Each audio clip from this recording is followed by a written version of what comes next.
Hey guys, how are we doing today? Um, Happy New Year, everyone. Just a second.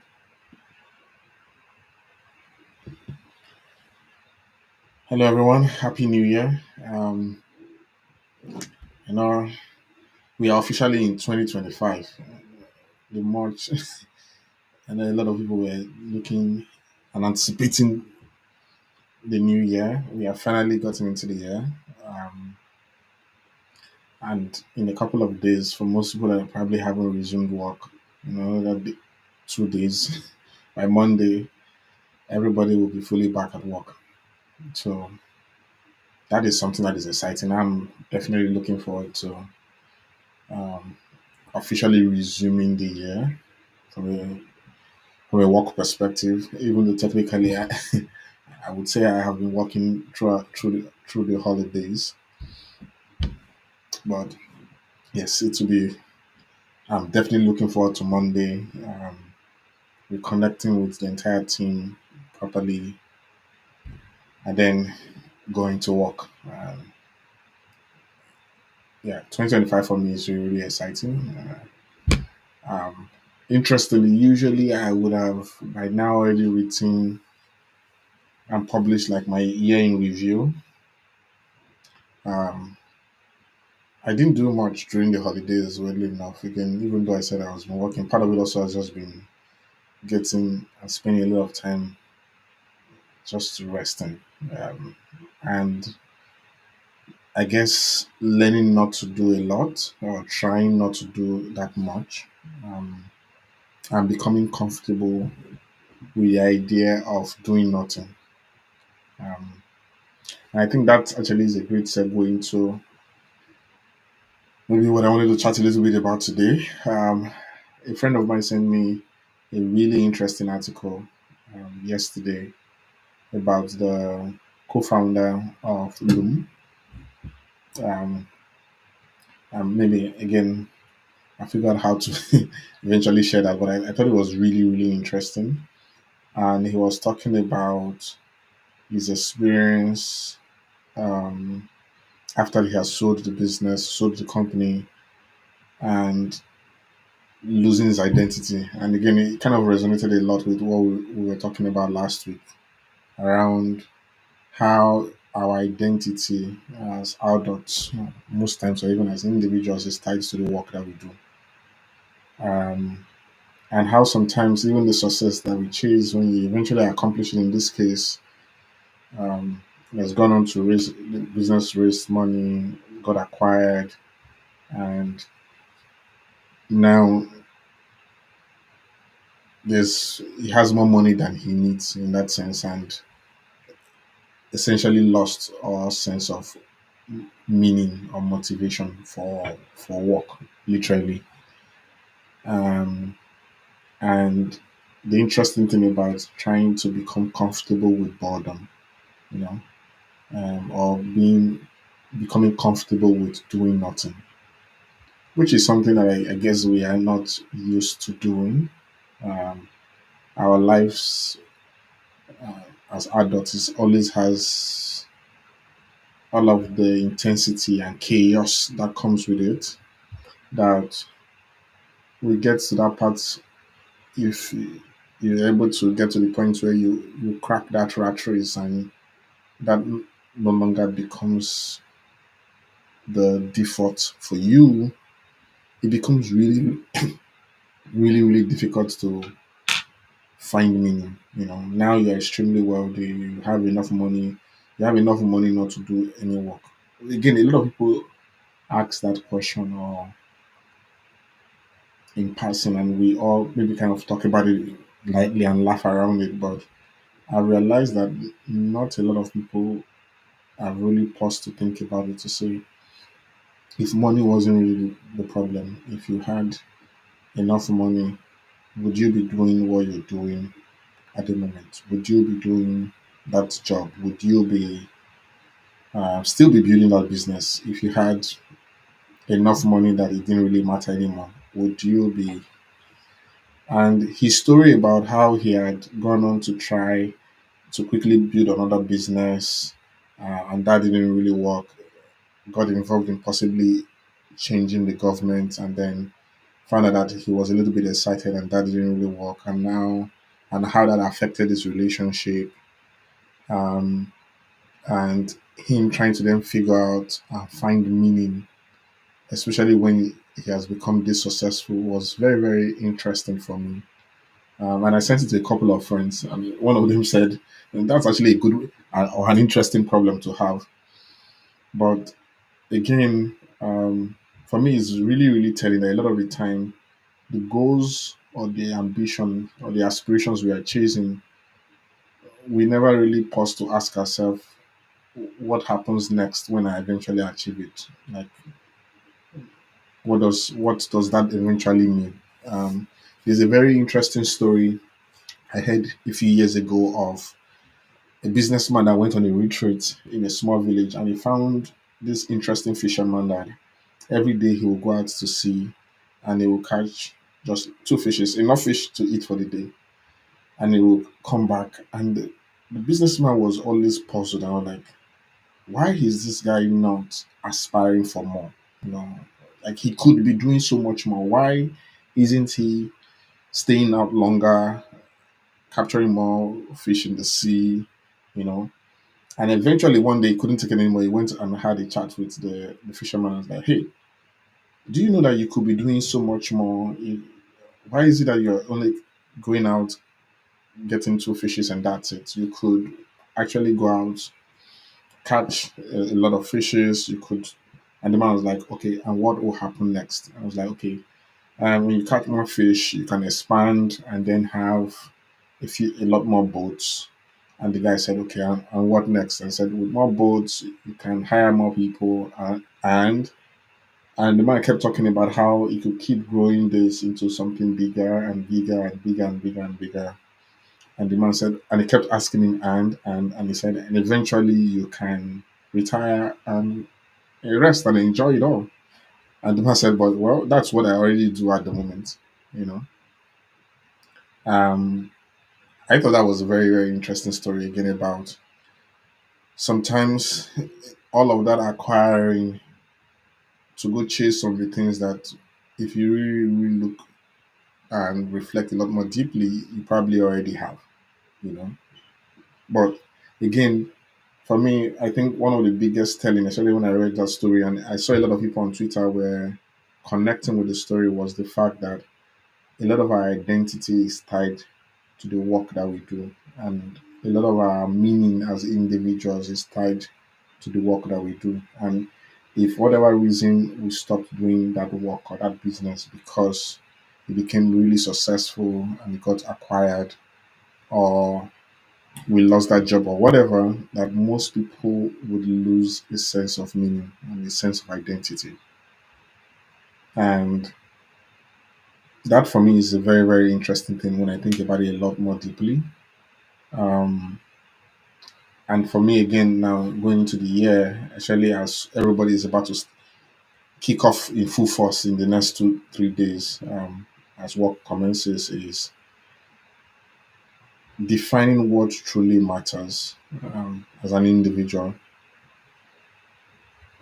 and kind of living life from that perspective, as opposed to, again, I obviously understand that is also a luxury. Not everybody have that luxury to even pause and think. Sometimes there's just so much happening in our lives that there isn't enough room to be thinking about all of that more, will I call it existential meaning of what things mean and what impact they have on us and the people around us. But if you do have that opportunity, I think it is an interesting exercise I have found, to help you kind of explore do I why am I chasing the dreams that I'm chasing, and what does that mean in the long term? You know, um, how is it shaping me as an individual, and is it shaping me into what I want, from that perspective? You know, and I had a really great conversation with my friend over the last couple of days. Um, Again, I think that's some of the things that I enjoyed really, really well during the holidays. Just some very sitting and having incredible conversations with people around me. And there was something he said that I think struck a chord for me as well that I think I really, really enjoyed was how going into the new year, you want to be operating from a position of strength, you know. And what eventually came to me, and actually, like I was saying a few minutes ago, I have usually I would have written and released my year in review. But thankfully, this year I got to read a few of my friends wrote, which was really, really inspiring to see the work and the impact that they are having globally. But also, I think it also kind of gave me the motivation to eventually write mine as well. Um, and I think the biggest key word for me going into the year has been leverage. You know, how are you approaching everything that you do this year from the perspective and position of what leverage do you have?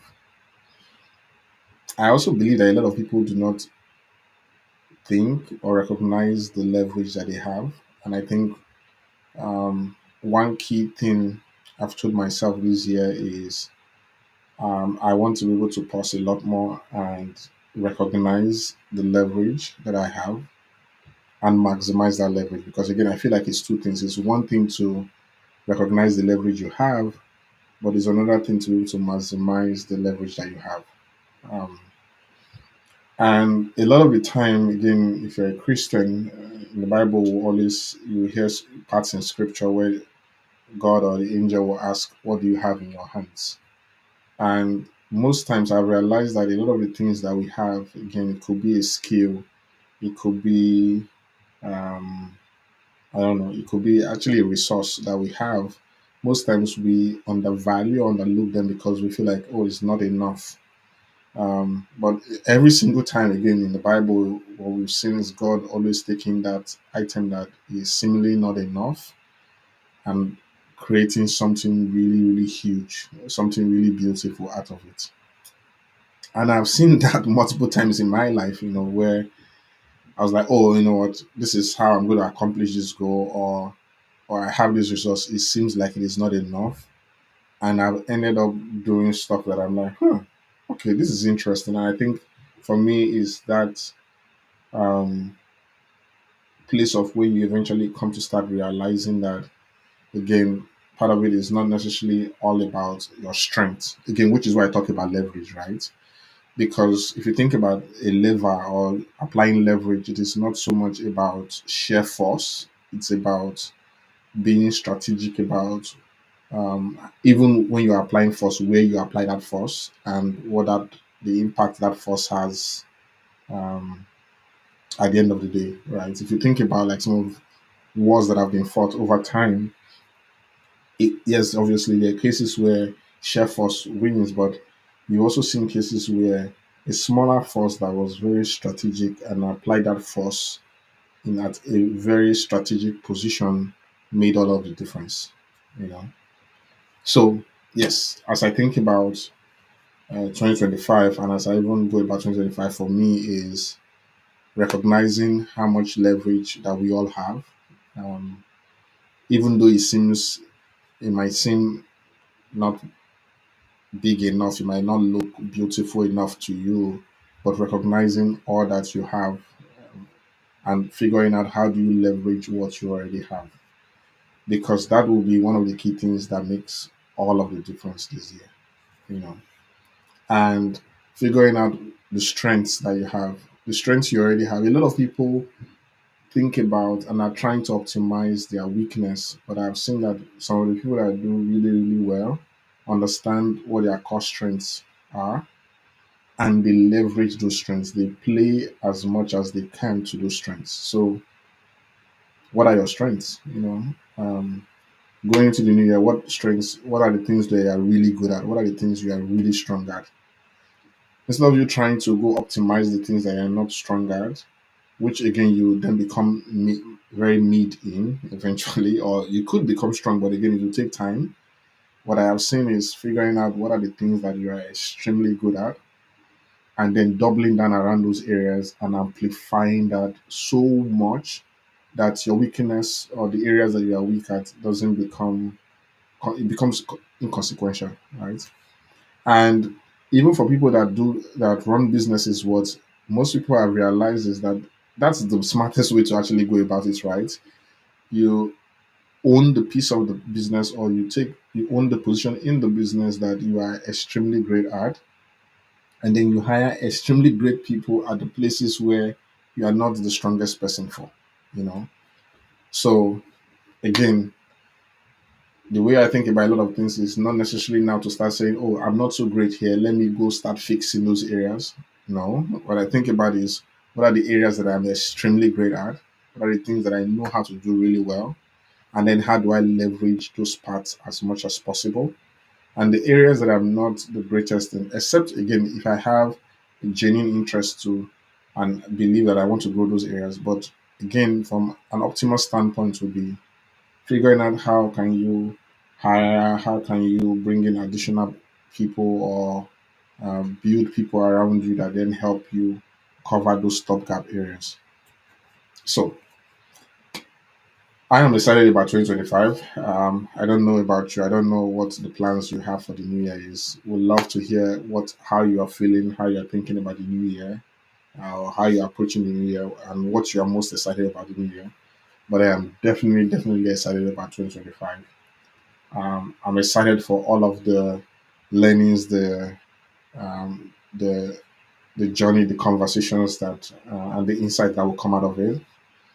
Um, we all get really excited about every single year, but I think for me, this is one year that again, even when I started planning and thinking about 2025 towards the end of 2024, I could already hear this was going to be a really beautiful year. So I am excited. I think you should be as well. I think it's going to be an amazing year. And I am obviously wishing you an incredible year ahead. But again, it's not enough to talk about it. It's not enough to write about it. It's not enough to think about it. You also have to put in the work. Um, but you also have to find your leverage. Find your leverage and maximize the leverage that you have. Right. And it's not too early to start. Go hard, go early. It's not too early to already be intense with the year. A lot of people say, "Oh, I saw some content recently." And people are like, "Oh, people are like, oh, it's too early." No, it's not too early. Again, your ambition and your aspirations, if you want to achieve them, you have to go after it with all intensity, right? Um, and there's something I was reading yesterday, which also was very interesting. It said the things that are really important for you that you want to ensure you get them achieved in this year. Don't just plan or talk about them. If there are activities, if there are events or things you would like to do, imagine if you would like to travel, if you would like to take a course, put them on your calendar. Don't just talk about them or write them. Actually put them on your calendar. Already start now. Start today. Today, what can you do today, this evening, right? That would help you move that goal forward, right? Every single day when you wake up in the morning, ask yourself, this key goal that I have, what am I doing today that will help me move that goal forward? Again, it doesn't necessarily mean you will always be able to do um, a huge amount of or a ton of things every single day, but asking that question and forcing yourself to think about that intentionally would open up a lot of very interesting pathways that you would not have unlocked if it was something you were putting aside for, oh, when when it gets to March, I'll start thinking about it, you know. And I think that's the one big thing. Again, I have realized, um, again, when I talk to a couple of people around me, seeing, I know I started seeing people now that they've all planned all of their vacations for 2025. From someone that grew up maybe in an African home, and then that is all about work. Again, even a lot of my friends is always all about work. That was very interesting and very different from what I'm used to. you know, where people at the beginning of January have already booked their holidays for the rest of the year. They already know where they are going to, when they are going. They've already probably booked the flights. They might not have finished all of the planning for the trip, but they've already know, okay, I'm going to this country, I'm booking this flight. Again, it might not be travel, but again, for me, it is just the intentionality about how they approach the goals and the aspirations they have for their life. Right. So if you're thinking about learning a skill, if you're thinking about doing something, it's not enough to talk about it and put it in the document and write down like, hey, I'm going to do this. What can you actively do about that goal, about that dream today? Not tomorrow, not next week, not next month, today. If you consistently approach that goal and that aspiration every single day by just asking that single question of what can I do to move this dream, to move this goal a lot more closer to reality, you would be amazed. Again, it doesn't mean that you are necessarily getting all of that work done every single day, but just that consistent, intense focus on the dream, on the goal, and asking yourself that question would bring you so much clarity and will help you accelerate that goal in ways that you would not have actually thought or dreamt of before. So, again, I'm super excited about the new year, and I would love to hear what your goals are, how you're thinking, and how you're approaching the goal. Um, and yeah, let's all have an amazing 2025.